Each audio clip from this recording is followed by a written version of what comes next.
Procedure using microdrop volumes of solutions. Attach cryotubal goblet to the bottom of the cryocane and submerge in liquid nitrogen in preparation for storage of the vitrified specimen. Determine the number of embryos to be vitrified.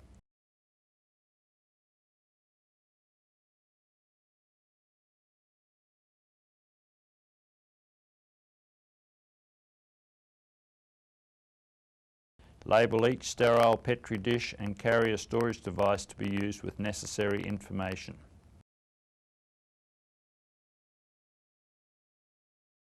Make sure the contents of each vial of equilibration solution and vitrification solutions are well mixed by gentle inversion several times before use. Prepare an inverted lid of a Petri dish by aseptically dispensing 1 20 microliter drop of equilibration solution on the lid. Remove the culture dish with the blastocyst from the incubator and check the quality of the embryos. Whenever possible, use only the best quality expanded blastocysts for vitrification. Carefully transfer the blastocysts using no more than 2 in one procedure with a minimal volume of culture medium to the top of the drop of the equilibration solution and start the timer.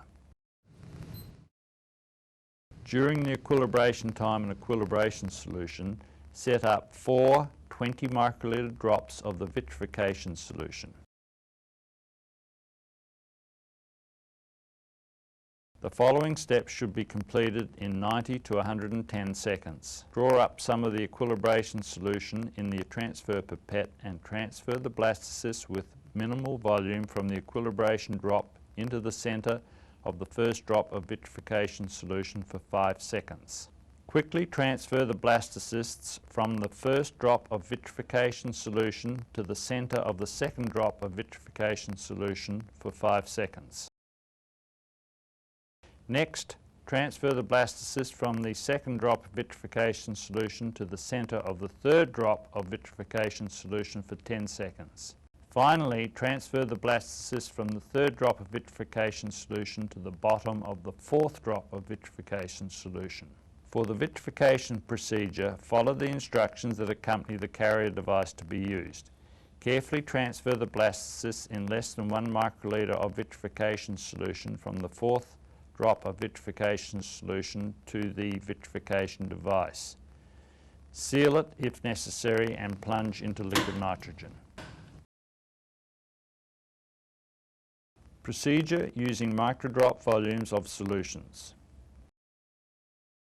Fill the liquid nitrogen reservoir with liquid nitrogen to a sufficient depth to completely submerge a cryotubal goblet containing the carrier device used and place near to the liquid nitrogen freezer containing the vitrified samples to be warmed. Remove the cryocanes with the goblets containing the carrier device with vitrified blastocysts and quickly transfer them to the reservoir containing liquid nitrogen. Label a sterile Petri dish or lid with necessary information. Make sure the contents of each vial of 1 molar sucrose warming solution, 0.5 molar sucrose warming solution, and MOPS solutions are well mixed by gentle inversion several times before use. Prepare the Petri dish by aseptically dispensing 1 20 microliter drop of 1 molar sucrose warming solution and 2 20 microliter drops of 0.5 molar sucrose warming solutions. 3 20 microliter drops of MOPS solutions will be set up later. Using tweezers, locate the carrier device on the cane in the liquid nitrogen reservoir.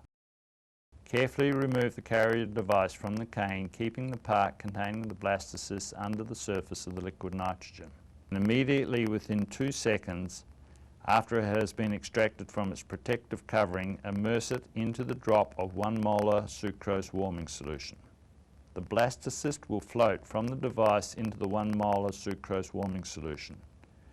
Leave the blastocyst in this solution for 1 minute. The blastocyst will shrink and float to the top of the drop.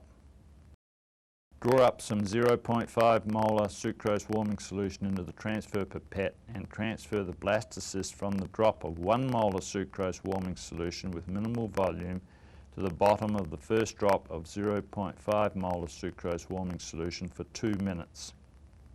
Then transfer the blastocyst to the bottom of the second drop of 0.5 molar sucrose warming solution for an additional 2 minutes. The blastocyst will remain shrunken during exposure to 0.5 molar sucrose warming solution. During this time, set up 3 20 microliter drops of MOP solution. Transfer the blastocyst to the bottom of the first drop of the MOP solution for 3 minutes. Then transfer the blastocyst to the top of the second drop of MOP solution for 3 minutes. Transfer the blastocyst to the top of the third drop of MOP solution for 3 minutes. Finally, transfer the blastocyst to a dish of pre-equilibrated appropriate culture medium and incubate in a CO2 incubator at 37 degrees centigrade for 3 to 4 hours to allow for further recovery prior to further manipulations and/or transfer. If more blastocysts are to be warmed, repeat these steps described using fresh drops of warming solutions.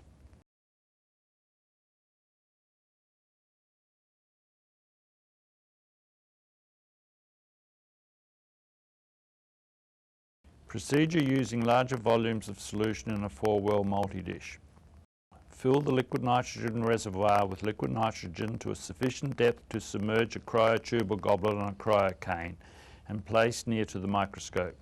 Attach a cryotube or goblet to the bottom of the cryocane and submerge in the liquid nitrogen in preparation for storage of the vitrified specimens.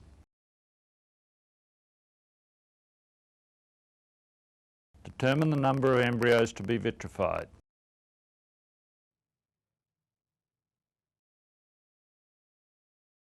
Label each multi-dish and carrier storage device to be used with necessary information. Make sure the contents of each vial of equilibration solution and vitrification solutions are well mixed by gentle inversion several times before use.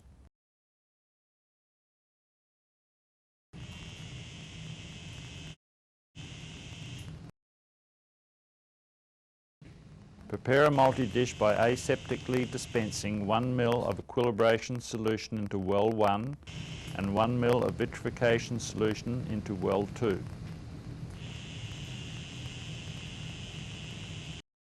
Remove the culture dish with the blastocysts from the incubator and check the quality of the embryos. Whenever possible, use only the best quality expanded blastocyst for vitrification. Carefully transfer the blastocysts, taking care to use no more than 2 in one procedure, with a minimal volume of culture medium to the top of well 1 containing equilibration solution and start the timer. Allow the blastocyst to equilibrate in equilibration solution during free fall for 5 to 15 minutes. The blastocyst will shrink and then gradually re-expand to its original size, indicating that equilibration is complete.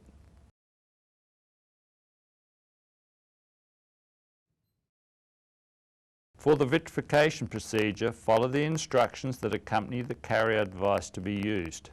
Carefully transfer the blastocysts in less than 1 microliter of vitrification solution into the device and then quickly transfer it into liquid nitrogen. If more blastocysts are to be vitrified, repeat the procedure again using fresh solutions of equilibration solution and vitrification solution.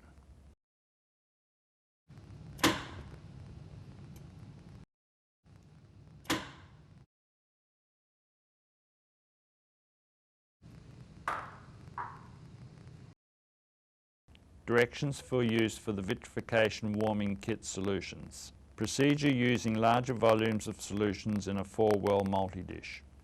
Fill the liquid nitrogen reservoir with liquid nitrogen to a sufficient depth to completely submerge a cryotube or goblet containing the carrier device used and place near to the liquid nitrogen freezer containing the vitrified samples to be warmed. Remove the cryocanes with the goblets containing the carrier device with vitrified blastocysts and quickly transfer them to the reservoir containing liquid nitrogen. Label a sterile 4-well multi-dish with necessary information. Make sure the contents of each vial of 1 molar sucrose warming solution, 0.5 molar sucrose warming solution, and MOPS diluent are well mixed by gentle inversion several times before use.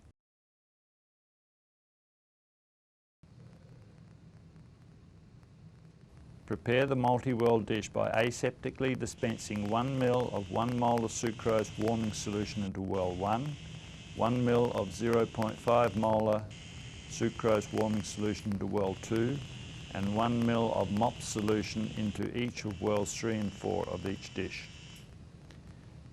Using tweezers, locate the carrier device on the cane in the liquid nitrogen reservoir. Only one carrier device at a time is to be processed.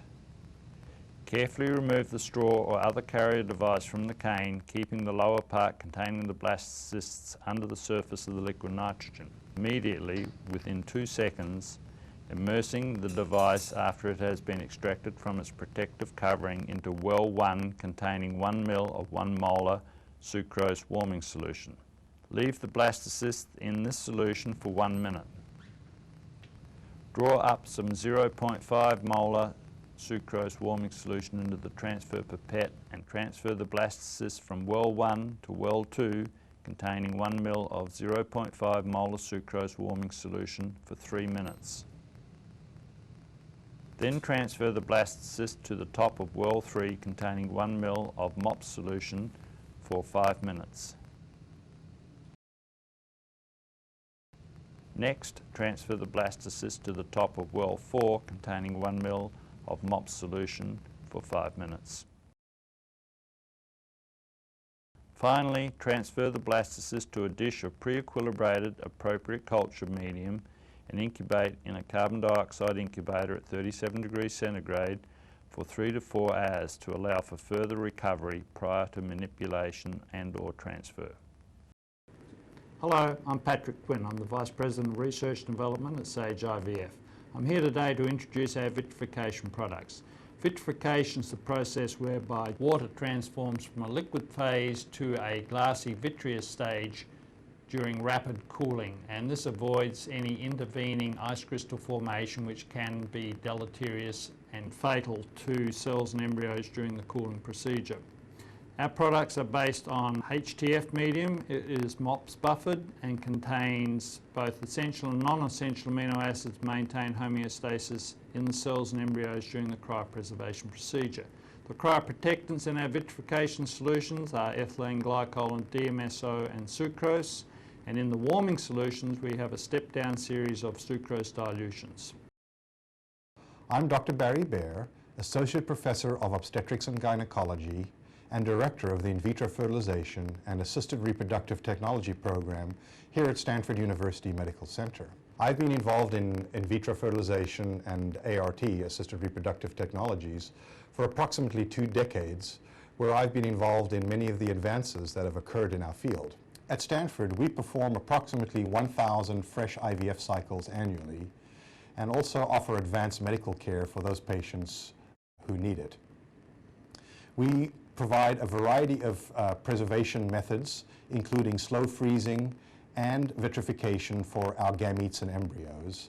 Additionally, we pioneered in 1999 the use of ovarian tissue cryopreservation for cancer patients on the West Coast. We now use oocyte cryopreservation and vitrification for our cancer patients' fertility preservation instead of ovarian tissue cryopreservation.